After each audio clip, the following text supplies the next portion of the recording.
नमः शिवाय। शिव पुराण श्री रुद्र संहिता प्रथम खंड 15वां अध्याय सृष्टि का वर्णन।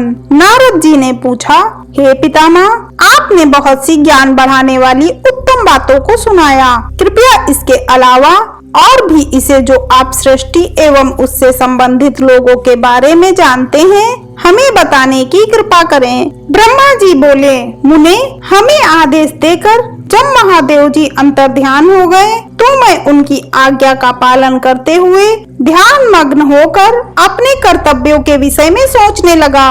उस समय भगवान श्री हरि विष्णु से ज्ञान प्राप्त कर मैंने सृष्टि की रचना करने का निश्चय किया। भगवान विष्णु मुझे आवश्यक उपदेश देकर वहां से चले गए। भगवान शिव की कृपा से ब्रह्मांड से बाहर बैकुंठ धाम जा पहुँचे और वहीं निवास करने लगे। सृष्टि की रचना करने के उद्देश्य से मैंने भगवान शिव और विष्णु का स्मरण करके जल को हाथ में लेकर ऊपर की ओर उछाला। उससे वहाँ एक अंड प्रकट हुआ जो 24 तत्वों का समूह कहा जाता है। उस विराट आकार वाला अंड जड़ रूप में था। उसे चेतना प्रदान करने हेतु मैं कठोर तप करने लगा और 12 वर्षों तक तप करता रहा। तब श्री हरि विष्णु स्वयं प्रकट हुए और प्रसन्नता पूर्वक बोले। श्री विष्णु ने कहा, ब्राह्मण, मैं तुम पर प्रसन्न हूँ। जो इच्छा हो वह वर मांग लो।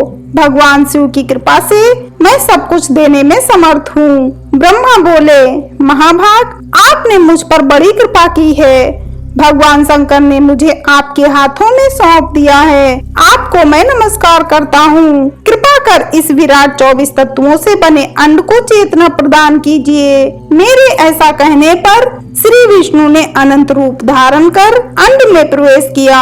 उस समय उनके सहस्त्रों मस्तक, सहस्त्र आँखें और सहस्त्र पैर थे। उनके अंड में प्रवेश करते ही वह चेतन हो गया। पाताल से सत्यलोक तक अंड के रूप में वहाँ भगवान विष्णु विराजने लगे। अंड में विराजमान होने के कारण विष्णु जी वैराज पुरुष कहलाए। पंचमुख महादेव ने अपने निवास हेतु कैलाश नगर का निर्माण किया। देव ऋषि संपूर्ण ब्रह्मांड का नाश होने पर भी बैकुंठ और कैलाश अमर रहेंगे, अर्थात इनका नाश नहीं हो सकता। महादेव की आज्ञा से ही मुझ में सृष्टि की रचना करने की इच्छा उत्पन्न हुई है। अनजाने में मुझसे तमोगुणी सृष्टि की उत्पत्ति हुई, जिसे अविद्या पंचक कहते हैं। उसके पश्चात भगवान शिव की आज्ञा से स्थावर संज्ञक वृक्ष, जिसे पहला सर्ग कहते हैं, का निर्माण हुआ, परंतु पुरुषार्थ का साधक नहीं था। अतः दूसरा सर्ग त्रियुग श्रोता प्रकट हुआ।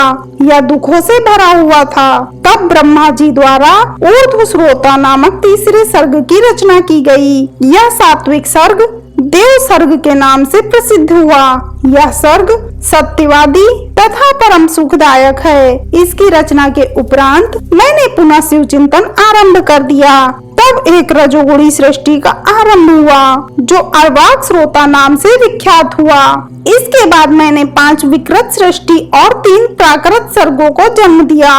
पहला महत्तत्व, दूसरा भूतों और तीसरा वैकारिक सर्ग है। इसके अलावा 5 विकृत सर्ग हैं। दोनों को मिलाकर कुल 8 सर्ग होते हैं। नवा कौमार्ग सर्ग है, जिससे सनत सनंदन कुमारों की रचना हुई। सनत आदि मेरे 4 मानस पुत्र हैं, जो ब्रह्मा के समान हैं। वे महान व्रत का पालन करने वाले हैं। वे संसार से विमुख एवं ज्ञानी हैं, जिनका मन शिव चिंतन में लगा रहता है। मुनि नारद, मेरी आज्ञा पाकर भी उन्होंने सृष्टि के कार्य में मन नहीं लगाया। इससे मुझ में क्रोध प्रवेश कर गया। तब भगवान विष्णु ने मुझे समझाया और भगवान शिव की तपस्या करने के लिए कहा। मेरी घोर तपस्या से मेरी भौहों और नाक के मध्य भाग से महेश्वर की 3 मूर्तियां प्रकट हुई, जो पूर्णांश, सर्वेश्वर एवं दया सागर थी, और भगवान शिव का अर्धनारीश्वर रूप प्रकट हुआ। जन्म मरण से रहित परम तेजस्वी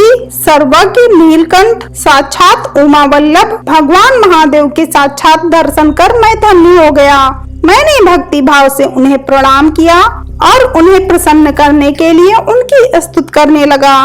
तब मैंने उनसे जीवों की रचना करने की प्रार्थना की। मेरी प्रार्थना स्वीकारते हुए देवादिदेव भगवान शिव ने रुद्र गणों की रचना की। तब मैंने उनसे पुनः कहा, देवेश्वर शिव शंकर, अब आप संसार की मोह माया से लिप्त ऐसे जीवों की रचना करें जो मृत्यु और जन्म के बंधन में बंधे हों। यह सुनकर महादेव जी हंसते हुए कहने लगे। शिव जी ने कहा, हे ब्रह्मा, मैं जन्म और मृत्यु के भय में लिप्त जीवों की रचना नहीं करूँगा, क्योंकि वे जीव संसार रूपी बंधन में बंधे होने के कारण दुखों से युक्त होंगे। मैं सिर्फ उनका उद्धार करूँगा, उन्हें परम ज्ञान प्रदान करके ज्ञान का विकास करूँगा।